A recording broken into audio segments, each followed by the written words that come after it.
nosotros no aceptaremos la exclusión de nuestro pueblo de ese derecho. Mr. Gorbachev, tear down this wall.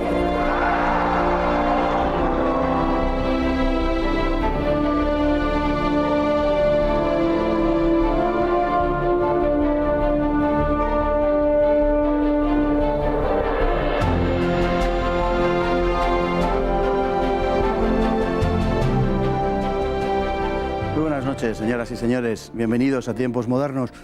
El siglo XVII, lejos de ser una época decadente para España, fue una centuria en la que nuestras letras, nuestras artes y nuestras armas obtuvieron éxitos de primera magnitud.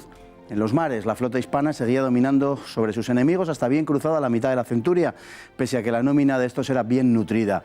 Disponiendo aún de medios comparables a los de sus adversarios, la flota de su católica majestad supo mantenerse victoriosa ante ellos. Aquella lucha, aquel combate fue el del León contra la Jauría y contó con uno de los años más exitosos de la historia de nuestro imperio, 1625, el Annus Mirabilis.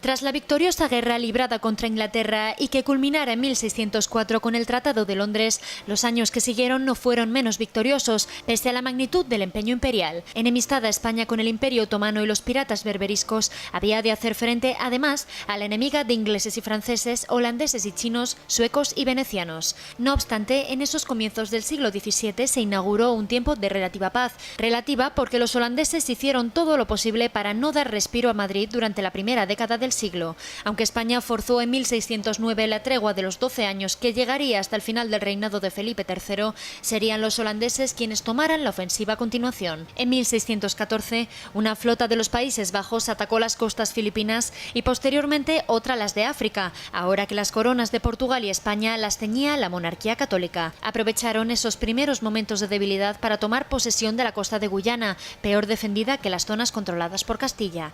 Pero españoles y portugueses reaccionaron y obtuvieron en 1625 la brillante victoria de Bahía, en Brasil, que había caído igualmente en manos neerlandesas unos meses antes y que tenía una importancia estratégica enorme. La flota más grande hasta entonces reunida para cruzar el Atlántico, comandada por don Fadrique de Toledo, vencedor en varios combates de ingleses y holandeses, rindió a los holandeses en apenas un mes. Otra gran armada fletada por los holandeses, desconocedora del resultado de la batalla, arribó a las costas brasileñas unos meses más tarde, solo para escapar por los pelos de los poderosos galeones hispano-portugueses que salieron a su encuentro. Ese mismo año de 1625 sucedió contra el mismo enemigo holandés la rendición de Breda, episodio militar de enorme importancia e inmortalizado por Diego Velázquez en su célebre cuadro Las Lanzas.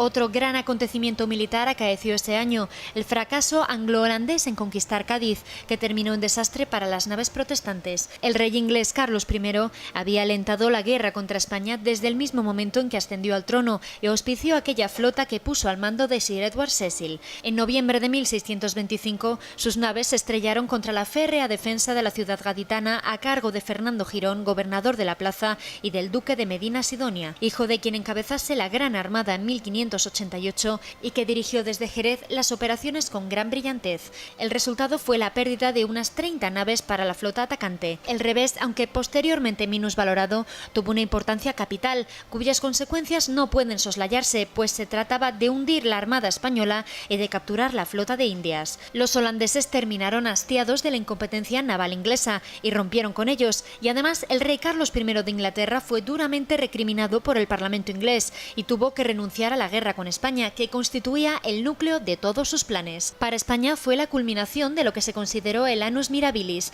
el año milagroso de 1625, completado con la defensa de San Juan de Puerto Rico, atacado por una fuerza holandesa que fue brillantemente rechazada, y por el auxilio a Génova, sitiada por el duque de Saboya, aliado de la Francia de Richelieu, asedio que fue levantado gracias a la actuación del duque de Feria y del marqués de Santa Cruz, que mereció una magnífica pintura de Antonio de Pereda. 1625 fue el año de los milagros, el año en que todo resultara tan del gusto de la monarquía católica que fuese corriente oír aquello de que Dios es español.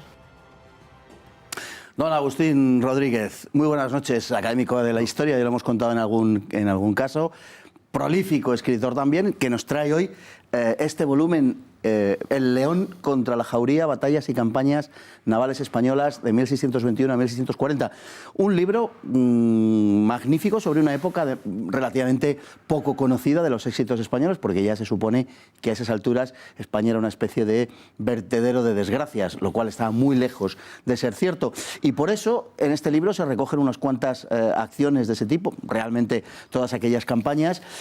Terminábamos la locución del vídeo diciendo que 1625 había sido el año Annus Mirabilis, el año admirable, el año de los milagros, y verdaderamente cuando se decía aquello de que Dios era español, bueno, aquello no era nuevo. Desde Bircoca y Pavía en adelante prácticamente era una frase hecha. Sí, y que además es sorprendente que haya pasado casi desapercibido, porque tiene una magnífica representación en el Museo del Prado, una serie de pinturas de todas las victorias, cuando España está luchando con medio mundo y por todo el mundo contra una auténtica jauría de enemigos, y que hay cuadros de Velázquez, desde la rendición de Brea de las lanzas a muchos otros que están conmemorando ese año de victorias, cuando supuestamente, según la historia tradicional, se supone que estábamos en plena decadencia y retroceso. En modo alguno. Lo que usted muestra también en su volumen, en su libro, es precisamente eso, es precisamente que estamos en una época de victorias, es el tiempo de la, luego espero que tengamos ocasión de hablar de ello, el tiempo de la guerra de los 30 años, que es una guerra pues, de 3 décadas, efectivamente, pero que comienza y transcurre en una gran parte victoriosa para España. Sí, y lo curioso es que no es solo la guerra de los 30 años, es toda una serie de guerras que se encadenan en Europa, que van a durar prácticamente todo el siglo, que cambian todo el equilibrio europeo y tal, y marcando la aparición de algunas potencias y la desaparición de otras. O, en nuestro caso, simplemente una pausa antes del resurgimiento del siglo XVIII, pero en absoluto esa catástrofe que nos han dicho. Bueno, además en materia naval, concretamente, España pues, era una potencia no solamente primera en los mares, sino además innovadora. La fragata es un invento de esta época y, bueno, y algunas decisiones, digamos, que tienen que ver, o disposiciones que tienen que ver con el orden de batalla, ¿no? España es tremendamente innovadora en este aspecto. Es que hay un aspecto de nuestra leyenda negra que afirma que los españoles prácticamente nunca hemos inventado nada, nunca hemos descubierto nada para las ciencias y la técnica, lo cual es absolutamente incierto.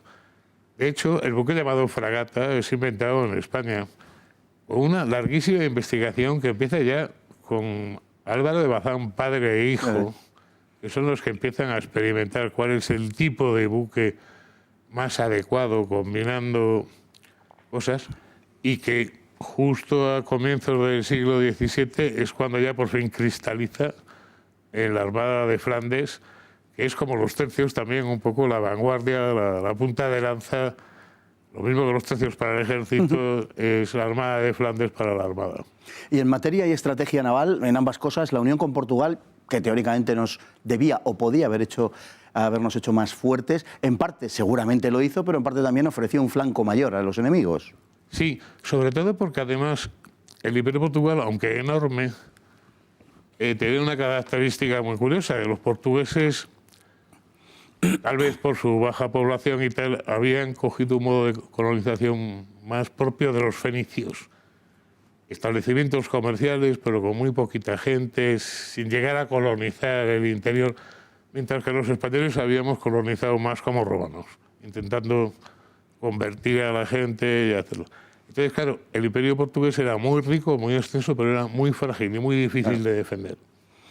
Bueno, nuevo fracaso inglés ante Cádiz, es el segundo en pocos años. Carlos I, rey de Inglaterra, toda su estrategia, había estado de visita en España, por cierto, pero toda su estrategia gira en torno a España. Al final los holandeses, a quien él se intenta atraer para oponerse a la monarquía hispánica, al final los holandeses acaban prescindiendo de él acusándoles, curiosamente, de incompetencia militar, de incompetencia naval a los ingleses, digo bien.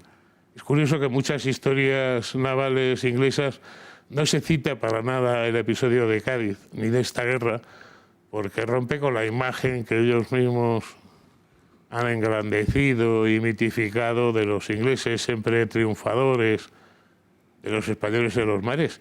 pero de hecho se puede decir que es la última contraarmada inglesa y es un absoluto desastre, no solo por la incapacidad, sino porque creo que también porque por primera vez se dicen las cosas claras. Es decir, Isabel Tudor tenía mucho más sujeta a Inglaterra y lo que se decía y lo que no. Pero Carlos I Estuardo era un hombre que controlaba mucho menos a su reino. Y entonces por eso mismo las críticas nos han llegado mucho más claras y mucho tal. No porque el desastre fuera realmente mayor que el de la contraarmada, sino porque el control sobre la opinión pública inglesa y sobre lo que se escribía era mucho menor. Y por eso nos han llegado más documentos. Bueno, nos queda muy poquito tiempo, pero simplemente recordar, 1625, hablabas anteriormente del Museo del Prado, que vamos a decir, es el año de Breda, la defensa de San Juan de Puerto Rico, exitosísima, y también el auxilio a Génova, ¿no? Es un año, en ese sentido, verdaderamente admirable. Y hay un cuadro muy bonito que es el de la recuperación de Bahía en San Salvador. Sí, señor. De Bahía, que es la capital portuguesa del Brasil, cuando lo recupera un gran almirante español muy poco conocido, Fadrique de Toledo. Y el cuadro es si se dice de Breda que es encantador ver que el vencedor Espínola está recibiendo cortés y humanamente al vencido. O sea, en el cuadro de Maíno, de la recuperación de San Salvador, es todavía más bonito, porque la escena central no es una escena triunfal. Es unas pobres mujeres con niños pequeños cuidando de un herido. Eso muy pocos imperios, muy pocas primeras potencias en el mundo han dado a esa imagen. Esa es una imagen que daba el Imperio Español. Bueno, el nuestro sí, y el nuestro, que estamos hablando en esta época, de 1621 a 1640, el León contra la Jauría, batallas y campañas navales españolas. Tremendamente sugestivo el libro de don Agustín Rodríguez. Muchísimas gracias por acompañarnos hoy, y si quieren conocer esta época, se lo recomiendo vivamente a todos ustedes. Muy buenas noches y hasta mañana, si Dios quiere.